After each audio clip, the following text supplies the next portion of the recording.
Hello guys, I'm cooking Iwisa cornmeal. I've done the vegetable to eat to go with it. This is the vegetable. I've cooked the vegetable, green vegetable, fried with garlic and onions. You can see it here in the saucepan. So now I'm doing the cornmeal, which is like the pounded yam, but it's not pounded yam. This cornmeal is made with it's made from corn, like back in Africa, in West Africa, we call it nyoka, but the South Africa or Zimbabwe call it saza. So back home in Africa, where I come from, we don't normally eat this cornmeal. It's like a special food where our granny cooks it. They have to soak the corn, go to the machine, grind and use this native pot to cook it. I've eaten it once those days back home, long time ago. But when I came here, I met a Zimbabwe lady, a good friend of mine, that introduced me to this cornmeal because that's like their staple food, like we eat our eba or pounded yam. This saza is their main real food. You know, whatever they eat, at least in a day, they must eat saza with meat and fish or with little stew. So right now, the way I started it is you got to mix this powder saza with water, warm water with cold water. Mix it into the saucepan, lower your cooker, then tip a little bit and begin to stir and stir and stir and stir. Then cover, let it boil and boil, you know, depending on the quantity you want to eat, depending on the number of people you are cooking it for.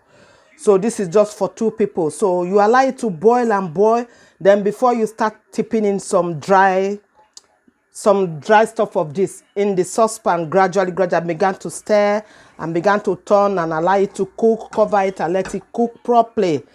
You don't have to cook it like you cook padenya, otherwise if you don't cook it properly, you might end up having diarrhea, ending up in the toilet, which we don't want. So that's why you need to cook it properly.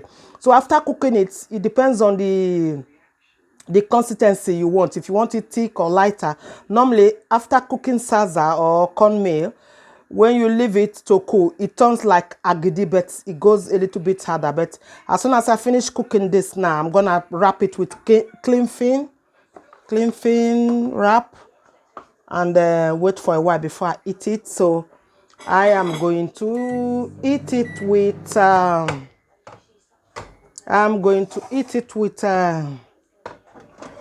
with this sauce I did earlier on yesterday, so I'm gonna enjoy it with the salsa.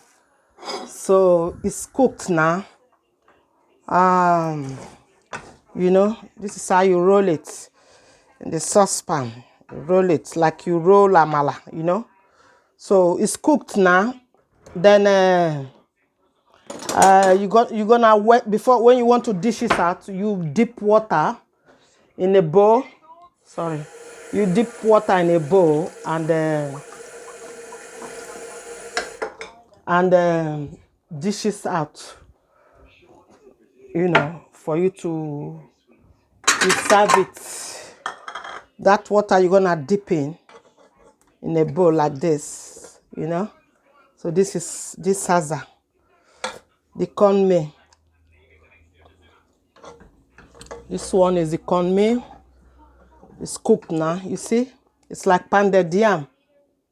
So I prefer this one than pounded yam. Okay, once in a blue moon I eat pounded yam, but pounded yam is not like my kind of thing. I prefer this cornmeal because it's like agidi. It dissolves quickly in your body than when you eat pounded yam. You need to go and make a lot of exercise, otherwise pounded yam is more heavier. This one is like agidi. Agidi is more lighter in the body. So it's cooked now. You see the pounded yam, the salsa, the cornmeal. I prefer this one. I like buying this Iwisa. For me, it's good, but everybody is different. Some people buy some other type as well. They have the yellow one, but I normally like the white one. The yellow one, when I eat it, I think it give me bloating. So this is the vegetable now. This one is the vegetable by the side, and this is You eat it with, I sometimes eat it with different things. I eat it with okra soup, ogbono soup, egusi soup, but today I prefer to eat it with vegetable and stew chicken at one side, you know. That's how I eat mine. I'm not even sure which part of chicken is this one. So this is it. This is how we serve it.